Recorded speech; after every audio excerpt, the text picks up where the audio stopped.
Hacer videos sobre Entropia Universe o sobre cualquier juego que tenga economía real implica una responsabilidad importante, especialmente en un juego como Entropia Universe, donde somos una comunidad relativamente pequeña y muchas decisiones dentro del juego implican dinero real. Como creador de contenido siento la responsabilidad de traer información que pueda ayudarte a entender mejor en qué estás invirtiendo dentro del juego, y sobre todo evitar que tomes decisiones basadas únicamente en hype o en información incompleta. En este video vamos a hablar de las Calypso Landits. Hace tiempo hice un video en el que hablaba de ellas como una inversión bastante sólida dentro del universo, pero recientemente, con lo que ha estado pasando, me puse a investigar y encontré documentación oficial original del lanzamiento del sistema de ciudadanía de Planet Calypso, que cambia la forma en cómo podemos interpretar cómo funciona realmente este sistema. Esto no significa que antes la información fuera incorrecta, significa que ahora tenemos más contexto para entender mejor cómo funciona el sistema. Además, en los últimos años han ocurrido varios eventos dentro del juego que han generado preguntas dentro de la comunidad sobre cómo se calculan realmente los pagos semanales de las Calypso Landits. Así que en este video vamos a revisar qué decía el documento original del sistema de ciudadanía, qué ocurrió después dentro del juego y por qué hoy algunos jugadores consideran que invertir en Calypso Landits puede no ser tan sencillo como parecía al principio.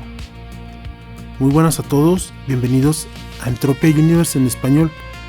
Hoy vamos a hablar, como ya dijimos, de las Calypso Landits.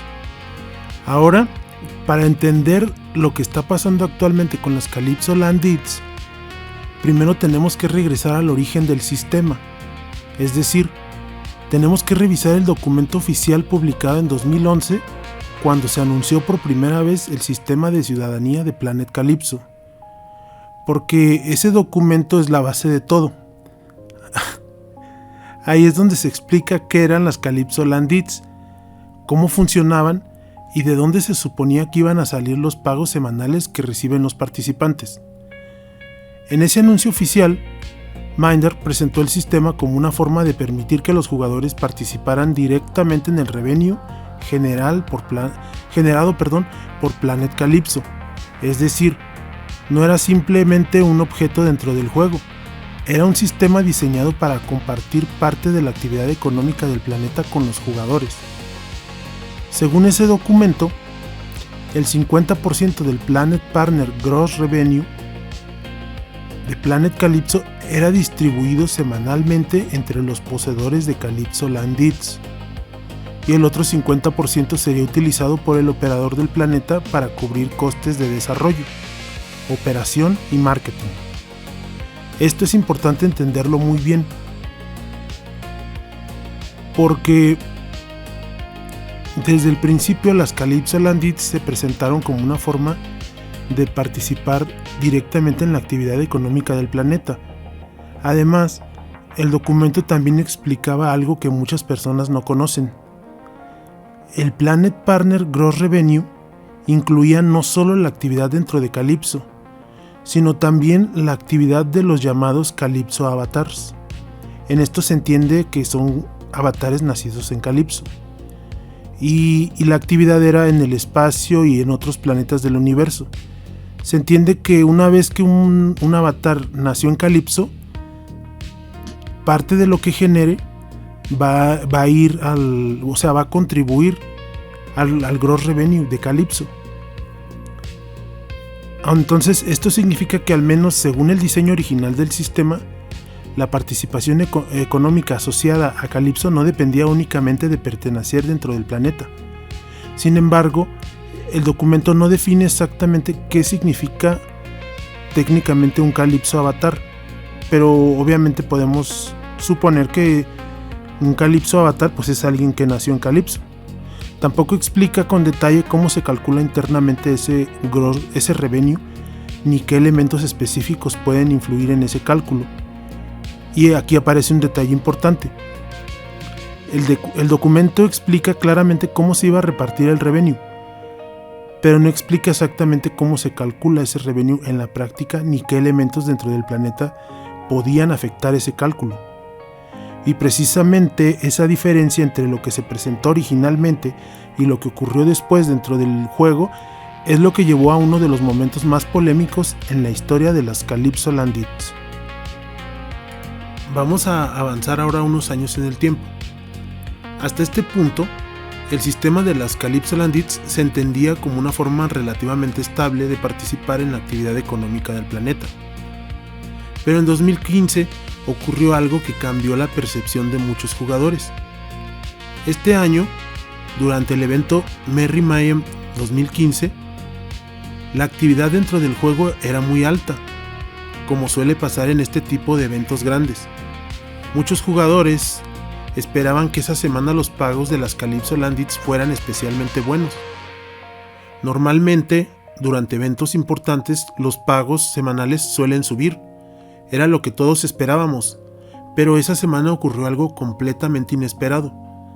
El pago semanal fue de 0 PET. No fue un pago bajo, no fue un pago menor de lo normal, fue 0. Y esto llamó muchísimo la atención dentro de la comunidad, porque estaba ocurriendo justo en un momento en que la actividad del planeta era alta. Después de esto comenzaron inmediatamente las discusiones en los foros oficiales. Muchos jugadores querían entender qué había pasado, cómo era posible que en una semana con tanta actividad el payout fuera 0. También después apareció una explicación oficial indicando que ciertas recompensas de misiones habían influido directamente en el cálculo del Planet Partner Gross Revenue de esa semana. Esto significaba algo muy importante. Significaba que las recompensas internas dentro del propio planeta podían afectar directamente los pagos semanales de las Calypso Land Hits. Y este detalle no estaba descrito explícitamente en el documento original del sistema de ciudadanía del 2011. Por eso este momento fue tan importante, porque fue la primera vez que muchos jugadores entendieron que los pagos semanales podían depender no solo de la actividad del planeta, sino también de decisiones internas relacionadas con recompensas dentro del propio sistema del juego. Además, este evento tuvo otro efecto inmediato. El precio del mercado de las Calypso Land Hits cayó de forma notable en ese periodo. En ese momento las Hits estaban alrededor de los 1800 PET, y después de ese evento bajaron aproximadamente a los 1300 PET. Ese cambio refleja claramente algo importante. No era solo una semana con payout 0, era un cambio en la confianza que muchos jugadores tenían en cómo funcionaba el sistema. Eso cambió en aquel tiempo la confianza en Mindark por parte de los jugadores, porque no se pudo afirmar con una intención directa, pero sí el hecho de que se ocultara la verdad todo ese tiempo dañó la confianza. Y ahora, en la actualidad, algunos recuerdan ese evento, y con las nuevas misiones que están saliendo y los nuevos contenidos, existe la creencia de que si antes hicieron esa toma de decisiones que no estaban en el contrato, no se sabe si intencionalmente o no intencionalmente, actualmente podrían estar ocurriendo cosas similares. Actualmente están apareciendo muchas misiones creadas con IA en donde se entrega munición universal, o también existen sistemas donde se cambian objetos y se recibe munición universal como recompensa. Y existe la duda, porque no hay una comunicación clara, existe la duda de si eso proviene en parte de los dividendos de las Calypso Land Hits, cosa que mucha gente interpreta como que sí, y que por eso están pagando menos. También, cuando salió la minería espacial, hubo la creencia de que como toda la gente salió de todos los planetas y se fue al espacio a minar por la novedad, se dice que los pagos de las Calypso Land Hits estuvieron afectados, y se vieron afectados realmente. Pero si el documento original nos dice que la actividad en el espacio de los avatares nacidos en Calypso también genera para Calypso, entonces aparece una pregunta importante: ¿por qué bajaron los dividendos? Y si eso no generó, si la minería espacial como diseño nuevo no genera para Calypso, entonces aparece otra pregunta: ¿por qué hubo ese cambio sin previo aviso? En la actualidad, también han salido trailers, por ejemplo, del famoso trailer del espacio, en donde aparece un NPC muy parecido a Morgan Freeman, que causó risa en la comunidad. y también causó muchos memes, pero al mismo tiempo la gente empezó a preguntarse si Minddark está moviendo la actividad de los jugadores hacia afuera de Calypso.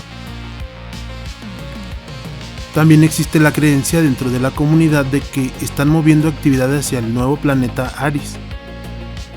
Ese es un tema muy extenso que vamos a tratar en otro video, y también hay quienes dicen que están moviendo a los jugadores hacia el espacio para que hagan actividad fuera de Calypso.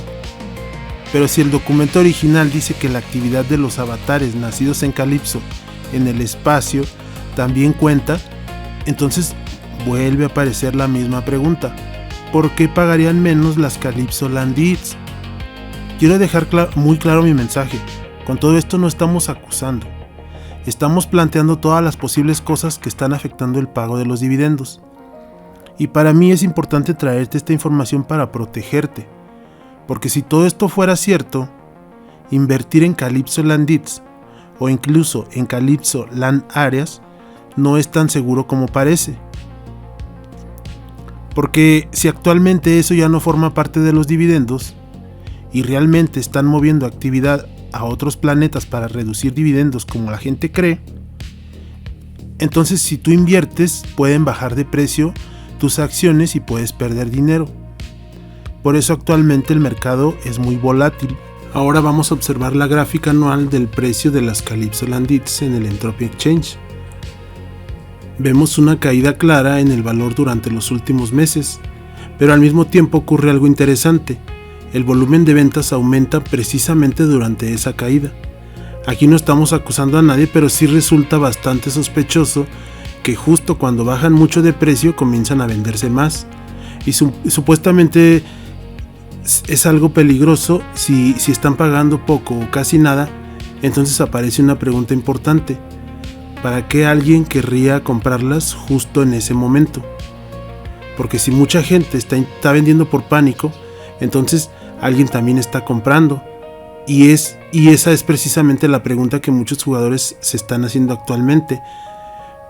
Por eso es importante decirte que tengas paciencia, que tengas cuidado, porque si decides invertir en este tipo de activos dentro del juego, pueden ocurrir este tipo de movimientos en el mercado, y después, si entras sin conocer ese contexto, podrías estar vendiendo con pánico y bien pérdida. La idea de este video es informarte de lo que está pasando, porque de lo que puede pasar, y que tengas esta información antes de tomar una decisión de inversión dentro del juego. Esta información no es para ahuyentarte ni para decirte que no juegues o que no inviertas. No jugar este juego es perderte del único juego con economía real en donde puedes retirar tus activos sin tener problemas. La cosa es que aquí, para ganar, tienes que ser más inteligente. Si tú inviertes sin pensar en las cosas, sin ver todo lo que está pasando, entonces puedes tomar malas decisiones. Y es que actualmente están pasando cosas que, según yo, no deberían estar pasando, pero están pasando. Y eso está afectando el mercado. Los precios están cayendo. Entonces, sí puedes invertir dentro del juego, pero si quieres hacerlo desde algo más seguro, una opción más estable sería, por ejemplo, comprar el paquete de iniciado Adjusted. Con eso no solo estás invirtiendo en algo que sí te va a servir para jugar, también estás apoyando directamente al proyecto. Y además estás invirtiendo en algo que no depende de decisiones externas sobre dividendos. Porque si cuidas bien la munición, los pets y los recursos que te da ese paquete y sabes dónde invertirlos, cazando o progresando dentro del juego, puedes seguir creciendo sin perderlos. Pero ya invertir en acciones que generan ingresos pasivos es diferente, porque ese tipo de activos dependen directamente de decisiones que se toman dentro del juego y que pueden afectar si pagan bien o si pagan menos. Entonces, sí puedes invertir dentro del juego, pero hazlo con inteligencia. No te estoy diciendo que el juego sea una estafa, no estamos acusando a nadie. Simplemente ten cuidado con este tipo de inversiones, porque así como puedes ganar dinero en Entropia, también lo puedes perder. Así como ya hemos hablado antes de efectos psicológicos dentro del juego, como el refuerzo intermitente o el coste invertido, también es importante advertirte de posibles riesgos como estos. Por eso esta información es importante que la conozcas antes de invertir. Antes de terminar el video quiero decir algo importante. Yo mismo tengo Calypso Landits. Actualmente tengo alrededor de 2200 shares. Y precisamente por eso considero importante hablar de este tema. Porque cuando uno participa directamente en este tipo de sistemas, entiende mejor cómo afectan los cambios dentro del juego y cómo pueden influir en el valor de estos activos. Entropia Universe sigue siendo único. Sigue siendo el único MMO con una economía real en la que puedes retirar tus activos. Pero dentro de este juego hay una diferencia muy importante que muchas veces no se explica lo suficiente. No es lo mismo jugar Entropia Universe que invertir en Entropia Universe. Y entender esa diferencia puede cambiar completamente tu experiencia dentro del juego. Por eso la intención de este video no es decirte que no inviertas, es darte información para que entiendas mejor cómo funciona este sistema antes de tomar una decisión. Porque cuando aparecen cambios en la economía del juego, lo más importante es entender qué está pasando antes de reaccionar. Y en el siguiente video vamos a analizar otro tema que la comunidad está discutiendo actualmente y que también podría estar influyendo en la economía del juego.